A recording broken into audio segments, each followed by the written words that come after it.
Thème du jour, Juifs et chrétiens. Le secret de l'olivier divin révélé. Lisons. Ainsi donc, vous n'êtes plus des étrangers, ni des gens du dehors, mais vous êtes concitoyens des saints, gens de la maison de Dieu. Éphésiens 2, 19. Shalom mes bien-aimés. Pendant des siècles, le monde a vu les Juifs et les chrétiens comme deux groupes distincts, souvent en opposition. Mais ce n'est pas l'image que la Bible nous peint. Pour comprendre la vérité, nous devons remonter à la racine. 1. La racine.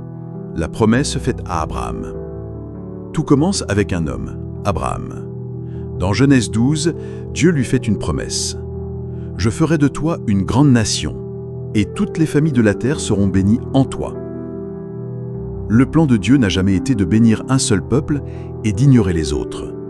Le plan a toujours été de choisir un peuple, Israël, pour être le canal par lequel sa bénédiction atteindrait le monde entier.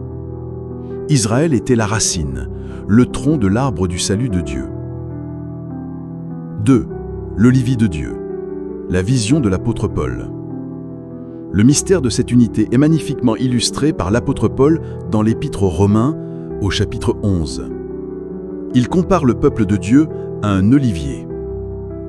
Les racines et le tronc sont les patriarches, Abraham, Isaac, Jacob.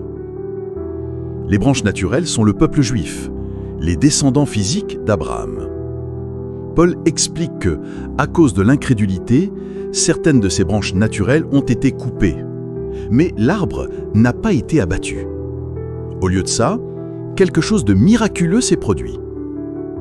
Paul dit aux croyants 11 juifs, les gentils que nous sommes pour la plupart, « Toi qui étais un olivier sauvage, tu as été greffé à leur place et rendu participant de la racine et de la sève de l'olivier. » Romains 11, 17. Comprenez bien cette image puissante. Les chrétiens issus des nations ne sont pas un nouvel arbre planté à côté de l'ancien. Nous sommes des branches d'un arbre sauvage qui ont été greffées sur l'olivier d'Israël. Nous ne remplaçons pas la racine, nous sommes nourris par elle. Notre foi, nos Écritures, l'Ancien Testament, notre Messie, tout nous vient de la racine juive.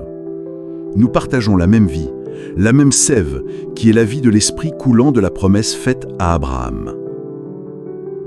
3. Le résultat. Un seul homme nouveau en Christ. L'apôtre Paul va encore plus loin dans Éphésiens chapitre 2. Il explique qu'avant Christ, il y avait un mur de séparation entre les Juifs et les non-Juifs. Mais à la croix, Jésus a détruit ce mur. Pourquoi ? Éphésiens 2,15 nous dit qu'il l'a fait afin de créer en lui-même avec les deux un seul homme nouveau, en établissant la paix. Jésus n'a pas transformé les gentils en juifs, ni les juifs en gentils. Il a pris les deux et a créé quelque chose de nouveau, l'Église, le corps de Christ. Dans ce corps, comme le dit Galates 3,28, il n'y a plus ni juif ni grec, car vous êtes tous un en Jésus-Christ. Alors, sommes-nous un seul peuple ? Oui, absolument.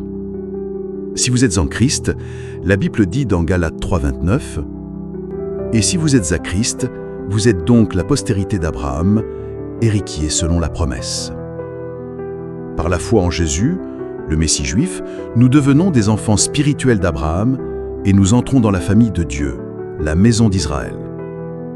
Que signifie cela pour nous aujourd'hui ? Pour nous, chrétiens issus des nations, fini l'arrogance. Paul nous avertit « Ne te glorifie pas aux dépens de ces branches. Ce n'est pas toi qui portes la racine, mais c'est la racine qui te porte. » Romains 11, 18. Nous devons être remplis d'une immense gratitude pour notre héritage juif et prier pour le peuple d'Israël, car Paul nous assure que Dieu ne les a pas rejetés et qu'un jour, tout Israël sera sauvé. Un appel à l'unité. Si Dieu, dans sa puissance, a pu unir deux groupes que tout séparés pour en faire une seule famille, à combien plus forte raison devrions-nous chercher l'unité au sein de nos propres églises ? Notre identité n'est plus définie par notre ethnicité, mais par notre position en Christ. Nous sommes concitoyens des saints, membres de la maison de Dieu, la communauté d'Israël élargie.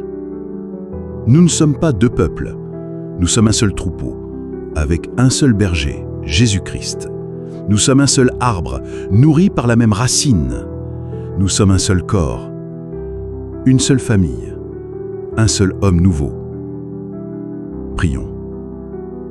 Père éternel, nous te remercions pour ton plan merveilleux, conçu avant la fondation du monde. Merci d'avoir greffé des branches sauvages comme nous sur ton olivier saint. Pardonne-nous pour notre orgueil et notre ignorance. Donne-nous un cœur d'amour pour nos frères aînés, le peuple juif.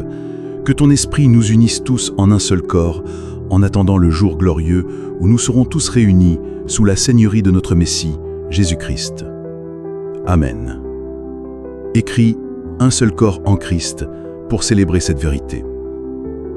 Partage cette vidéo pour apporter la clarté et l'unité.